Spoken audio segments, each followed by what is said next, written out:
Shalom Bapak Ibu dan teman-teman semua, seperti yang ada di layar, di sini diuraikan perihal anggota DPRD Riau tanggapi penolakan pembangunan gereja HKBP Desa Kulim Jaya di Inhu. Mari sama-sama kita lihat Bapak Ibu, ini beritanya beberapa waktu yang lalu. Dikabarkan bahwa pembangunan gereja HKBP SP5 di Desa Kulim Jaya, Kecamatan Lubuk Batu Jaya, Kabupaten Indagiri Hulu, Riau yang sudah berdiri sejak 1993, ini sudah lama sekali Bapak Ibu sekalian, mendapatkan penolakan dari sebagian masyarakat sehingga dilakukan mediasi yang dihadiri Ketua FKUB dan pemerintah desa pada 12 Maret beberapa waktu yang lalu. Lalu kemudian juga di sini dikatakan bahwa dari mediasi diketahui gereja HKBP sudah mendapatkan dukungan dari warga masyarakat sekitarnya berjumlah 144 orang dengan membubuhkan tanda tangan masing-masing direkam ataupun di foto. Ini jelas Bapak Ibu ya. Lalu kemudian sedangkan jemaat gereja HKBP berjumlah 242 jiwa dan memiliki KTP dan tanah atas nama gereja HKBP sudah sertifikat gereja berdiri sejak tahun 1993. Ini beberapa waktu yang lalu Bapak Ibu, cukup ramai dibahas. Lalu kemudian juga dikatakan di sini lagi bahwa akan tetapi, nah di sini Ketua Badan Permusyawaratan Desa ataupun BPD Arif Maghribi mempermasalahkan ini karena dalam format surat dukungan tidak dicantumkan nomor KTP masyarakat. Dan oleh karena Ketua BPD tidak menandatangani, maka Kepala Desa juga tidak mau untuk memberikan tanda tangannya pada surat tersebut. Padahal Bapak Ibu sekalian, format surat dukungan itu dibuat dan diketik oleh staf kantor desa dengan memakai kop surat pemerintah Desa Kulim Jaya. Nah, lihatlah Bapak Ibu betapa sulitnya ini.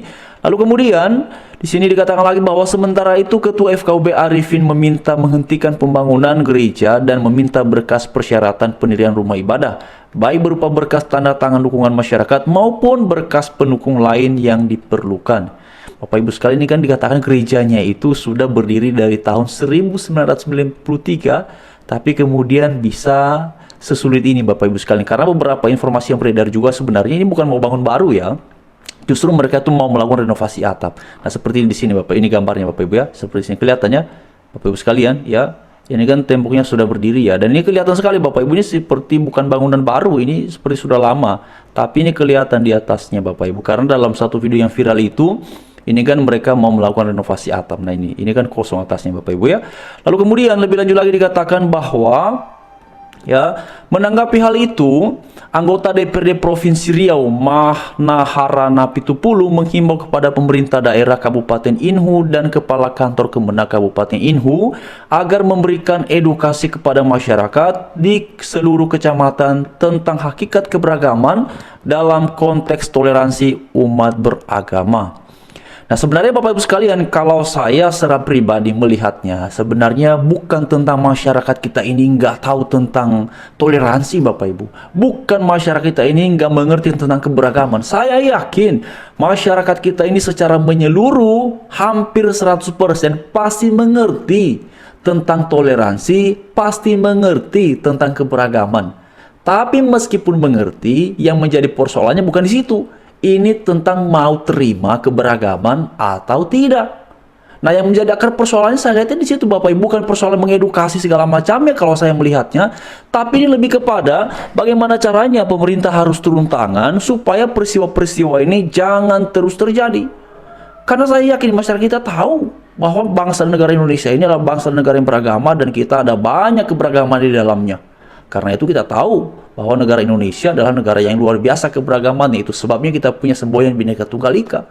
Dan dalam hal konteks beragama, kita semua sudah tahu, oh bukan hanya ada satu agama di Indonesia, ada banyak agama yang ada di Indonesia ini. Karena itu ketika masing-masing menjalankan aktivitas keagamaannya, ya harusnya kita silakan. Agamamu agamamu, ya agamaku, mari masing-masing mengurusi perihal keagamaan sendiri-sendiri.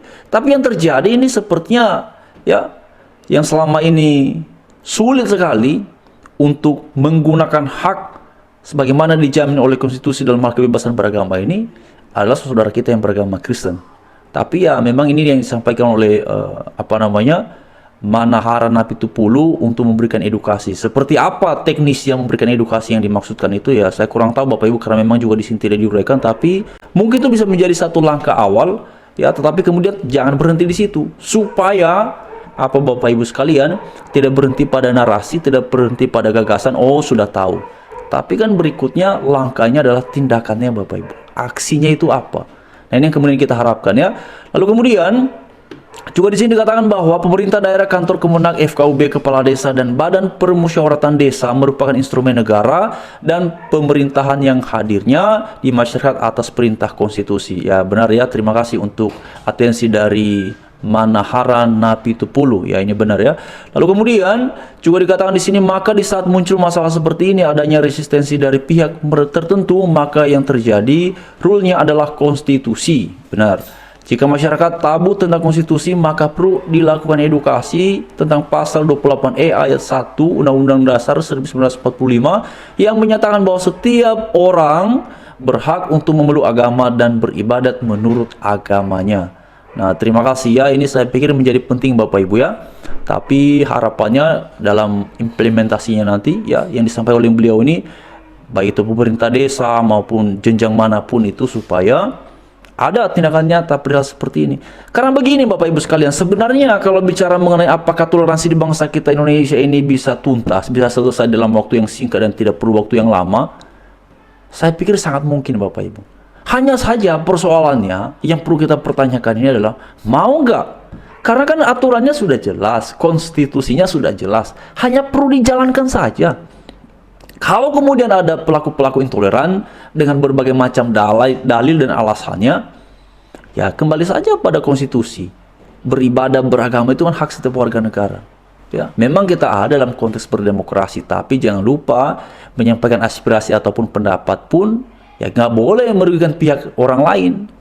Nggak boleh Bapak Ibu sekalian. Jadi inilah yang sampai hari ini masih kita nantikan perihal tindakan konkret yang nyata, yang terlihat, yang terasa dampaknya perihal penanganan intoleransi yang kerap kali terjadi di bangsa kita Indonesia ini.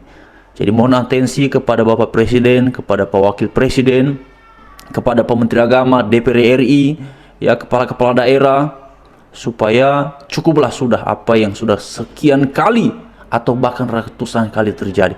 Cukuplah itu, mau sampai kapan ini terulang lagi.